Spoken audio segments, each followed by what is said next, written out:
Hello, today I'll be interviewing Climate Collaborative member Clare Carter, and today we'll be discussing their newest venture into installing solar panels on campus. Welcome, Clare. Hi, Clare, how are you? I'm good. How are you doing? So just give us a little bit, so what is Climate Collaborative? Yeah, so the Emory Climate Collaborative is an environmental group previously known as the Greens. Before I came to Emory, they were known as that. I'm the president of the group, and it's a group of students, faculty, and then occasionally community members have been involved, and we work to make Emory and Henry a greener place. And we've had a few initiatives over the years to try to do that. So yeah, that's basically what we are.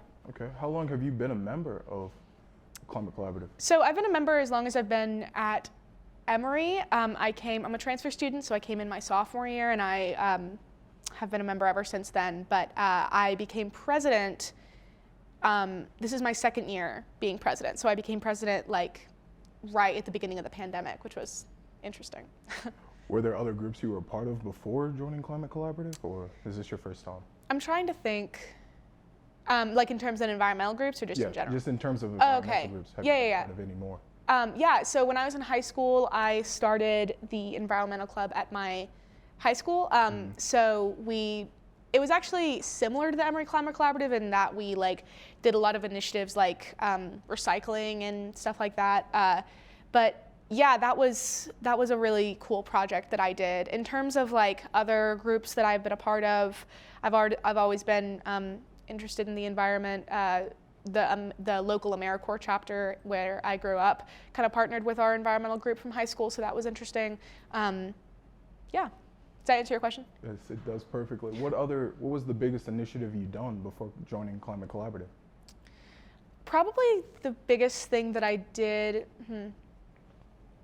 Or you were a part of? Well, I think the thing that I'm most proud of that I did in the environmental group in high school, you're talking about before Climate Collaborative, yes, right? Yeah.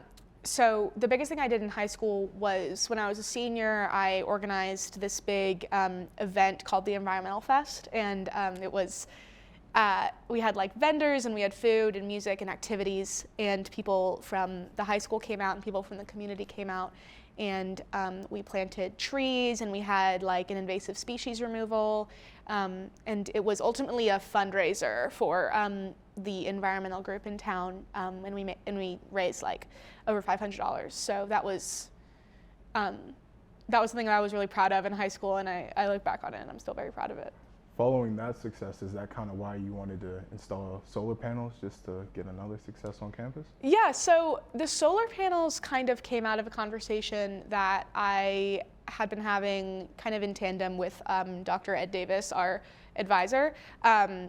And we've been having it, the group has been having that conversation with the administration of Emory and Henry for a few years. It's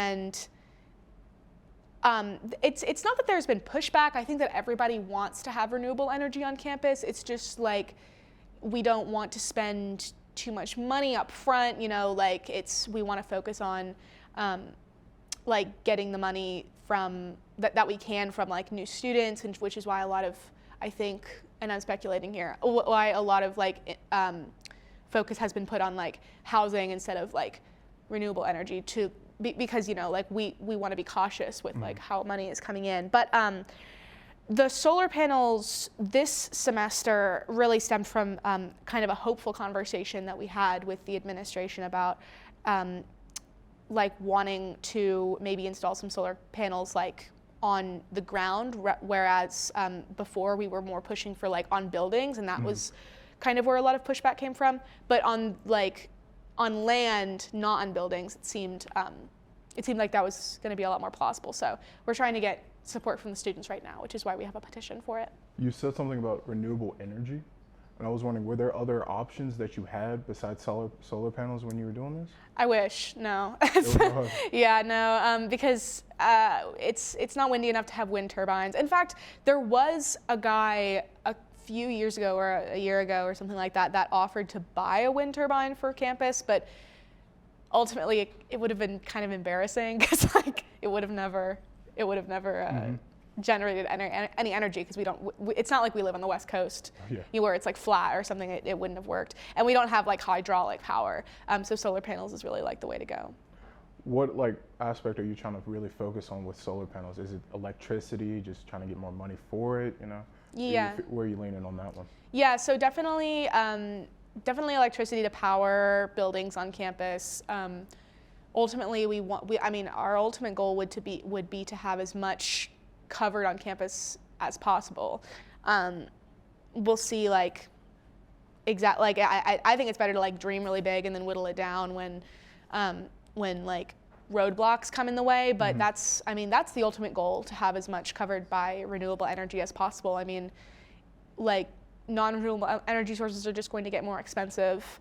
It's ultimately a good thing to do financially and environmentally to go a more renewable route. Out of all the methods you use to try and get solar panels on campus, why petitioning? You could have spread it on social media, maybe try and get the younger audience or the people you're trying to attract, the new students. You know, what was the reason for petitioning? Yeah, so we discussed a couple of ideas in the group, like how we would get like a petition out, and social media was one thing that we talked about. I think that we've just had more success in the past with like being in person, asking for, if you, like people might have seen us in the CAF or in MS, like asking for signatures on petitions, and it's just more successful. I mean, like social media, I think is a really good tool to get the word out for like events, but in terms of like you need people to actually like do things like sign a petition, it's a lot easier if you go face to face and be like, hey, here's a pencil, put your name down. We've just found it to be a lot more effective. Have you found new members that wanted to join Climate Collaborative through this way of petitioning? Yeah, I don't know, maybe. If anybody wants to join Climate Collaborative, of course, let me know. How many signatures did you get? Right now we have over 200. Over 200? So everyone's going for these solar panels? Yeah, it seems to be a really popular idea. Besides solar panels, what other ideas have y'all had as a group to try and bring on the campus?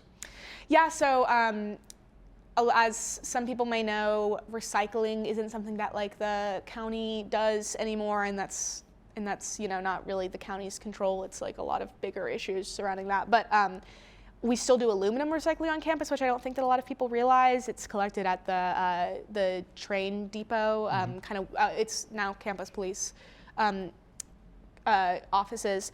But last year we did an aluminum can drive like in the residence halls, and it was kind of like a competition, so that was really successful because you use a can but there's not a recycling place for paper, so you just like don't assume that there's a recycling place for aluminum, so you just throw the aluminum can away. And that's the worst thing you can do for an aluminum can, because it takes so much more energy to produce aluminum than it does to produce plastic. And if you don't then recycle that aluminum, you're hurting the environment more than you would be to be using plastic and then throwing it away if you use aluminum and then throw it away. So really, the best thing that you can do for aluminum cans on this campus is recycle it. And so that's kind of what we tried to do with that drive, and I think that it was very successful as well. To other passionate people who are going to watch this and want to join and help, where can they find these Climate Collaborative meetings? Yeah, so we meet every Sunday at 5 p.m. And it's fun. We bring food sometimes, and it's a great group of people.